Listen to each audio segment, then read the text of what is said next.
Fala pessoal, tudo bem com vocês?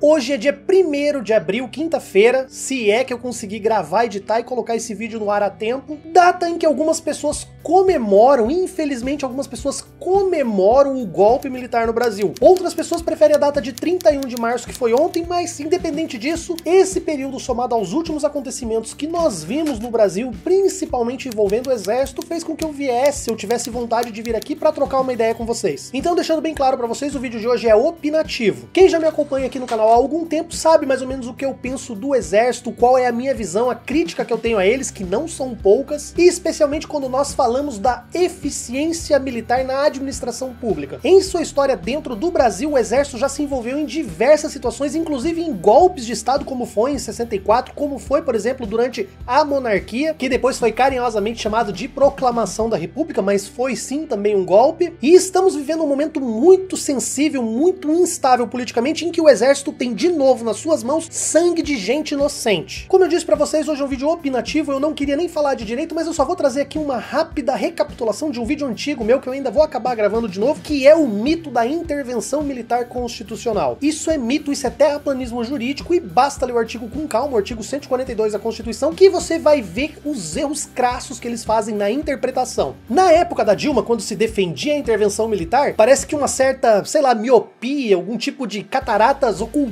a visão do bolsominion e impedia ele de ler que naquele artigo tinha uma expressão que falava sob a autoridade suprema do presidente.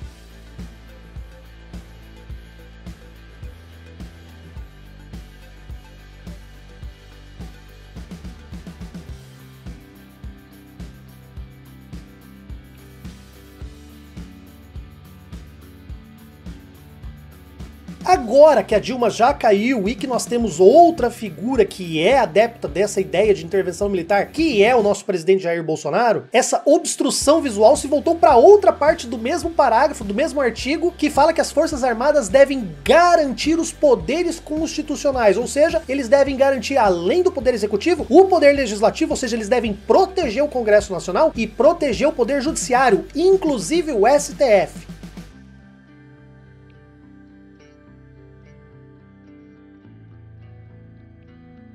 Então pedir para usar um instrumento que visa defender esses poderes constitucionais para fechar esses próprios poderes constitucionais me parece de uma falta de lógica, de um outro ponto que também é frequentemente invocado, mas mais como uma espécie de princípio ou de missão oculta ou de uma missão especial das Forças Armadas, seria a ideia de que eles seriam um poder moderador. Isso também é pura balela, não existe, inclusive tem até já uma ação rolando no STF, o Fux já deu uma decisão nesse sentido, inclusive com parecer da própria AGU, falando que não existe esse papel para as Forças Armadas. Mas infelizmente, como por exemplo existe um Ricardo Felício lá negando aquecimento global, dentro do direito também existem juristas que às vezes insistem nessa ideia, que é, por exemplo, o caso do Ives Gandra Martins.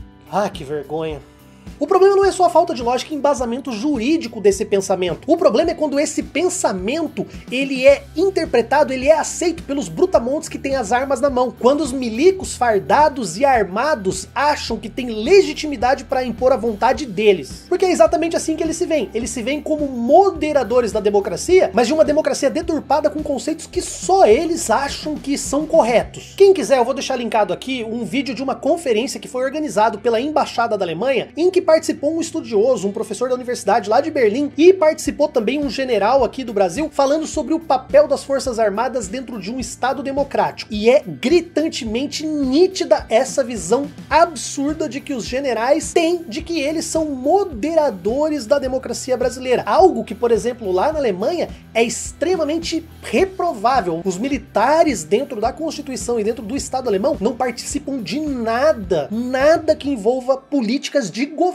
Aqui não, aqui se o Brasil, por exemplo, eleger um presidente com 90% dos votos válidos e um congresso também, sei lá, 90% de um congresso com viés, por exemplo, socialista, com vontade de reformar a Constituição, eles vão dar golpe, porque eles acham que eles são os donos da verdade, eles acham que só a ideia, só a opinião, só a vontade deles vale. Eles se colocam como se fosse acima, como se fossem mais, sabe, sei lá, inteligentes, e olha, isso é ridículo. É só olhar em termos de administração pública o quão ruim eles são, o quão ruim eles foram quando administraram esse país depois de um golpe, e o quão ruim tá sendo esse capitão na presidência ou então esse secretário de saúde, Pazuello, na administração da pandemia. Vocês acham que eu tô exagerando? Vocês lembram quando o STF ia julgar a questão da prisão em segunda instância? Que o general foi lá no Twitter e deu aquela tweetada ameaçando o STF? Pois é, recentemente a gente ficou sabendo que não foi uma atitude isolada de um general, não. Eles conversaram com vários generais, houve um acordo de se tweetar aquilo. Voltando a essa questão da eficiência do exército, eu vou deixar aqui pra vocês um vídeo do historiador Manuel Domingos Neto, que também é pesquisador, é escritor e também é pai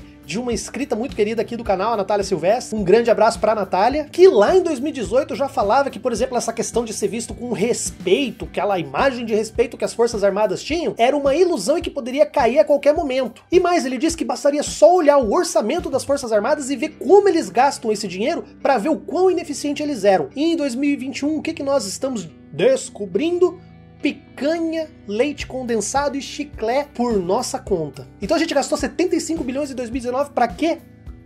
Pra nada. Quais são os inimigos externos do Brasil? Não tem quase nada que o exército faça que seja a atribuição legítima dele que traga algum retorno pro Brasil no momento. Alguns podem até falar de construir ponte, de fazer isso não é função do exército, tá? Levar água, isso não é função do exército. O exército pode eventualmente sim atuar em situações de tragédia, em situações excepcionais, mas não é função do exército estar construindo ponte, construindo estrada, levando água pra população carente, não. E quando nós falamos de administração, eu já deixei isso claro, inclusive na minha série sobre a ditadura militar, eles são zero à esquerda. Eles, quando administraram o Brasil, deixaram pra trás uma história aí de inflação gritante, de miséria, de pobreza e de corrupção que foram extremamente violentas e extremamente prejudiciais pro nosso país. E eu sei que se tivesse algum militar assistindo esse vídeo aqui e ele tivesse poderes, plenos poderes, o dedo dele ia coçar, sabe pra quê? Pra querer me calar, pra querer me censurar, pra me prender, me torturar ou até mesmo me matar só porque eu tô expondo essa opinião sobre a visão que eu tenho do exército. Porque isso reflete o modus operandi histórico dessa instituição. Agora, senhores de farda, a minha fala é generalista? É, eu tô generalizando? Eu tô.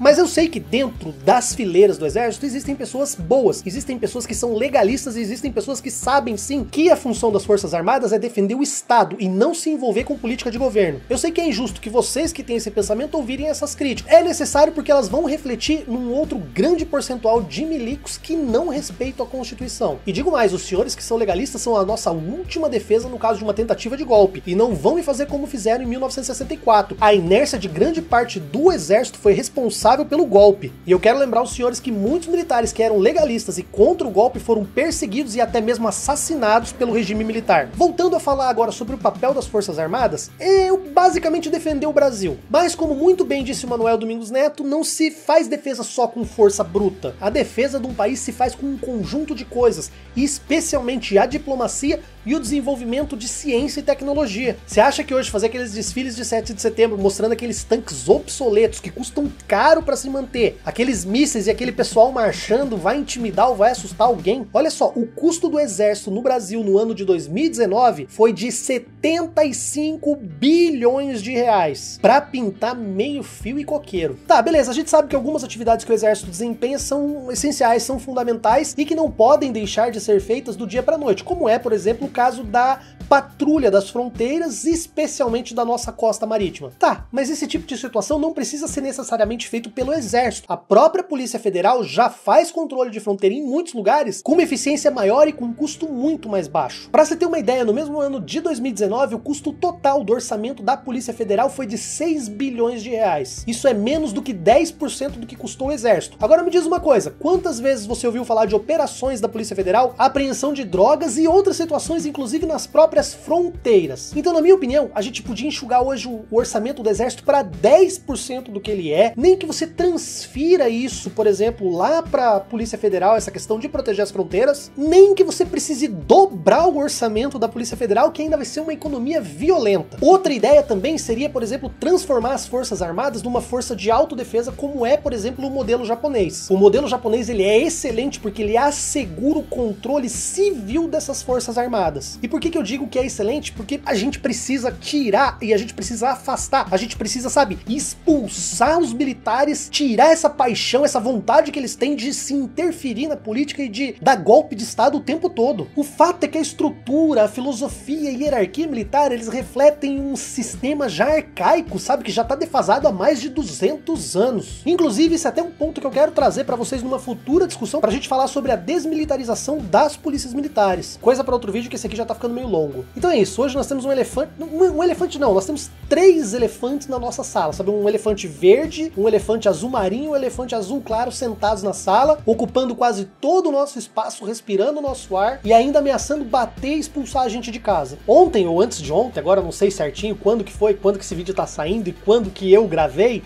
esse vídeo no dia 30 de março, saiu a notícia de que os 3 chefes das 3 forças armadas, o chefe do exército, o chefe da marinha e o chefe da aeronáutica, pediram exoneração depois do comandante, né, do ministro da defesa ser exonerado. Isso me dá uma certa esperança até de que o exército, sei lá, vai resistir a esse instinto golpista de meter a mão na democracia. Eu espero e muito morder a língua, mas sei lá, eu tô começando a ficar com medo. A gente tá vendo muita coisa acontecendo de uma forma até semelhante com o que aconteceu no passado, com o que aconteceu em 1964. Um ódio à esquerda, um ódio ao comunismo, um ódio ao petismo que é completamente descabido. O uso do aparato público pra perseguição política já começando a ficar gritante, que eu sei lá, eu tô começando já, sabe, a entregar os pontos. Tá começando a ficar difícil acreditar que nós vivemos, sabe, já tá difícil acreditar que nós vivemos numa democracia. Isso que eu penso. Quanto tempo ainda a gente vai viver sob essa frágil aparência de democracia também, porque, sei lá, eu realmente tô com medo. Bom, então é isso, pessoal.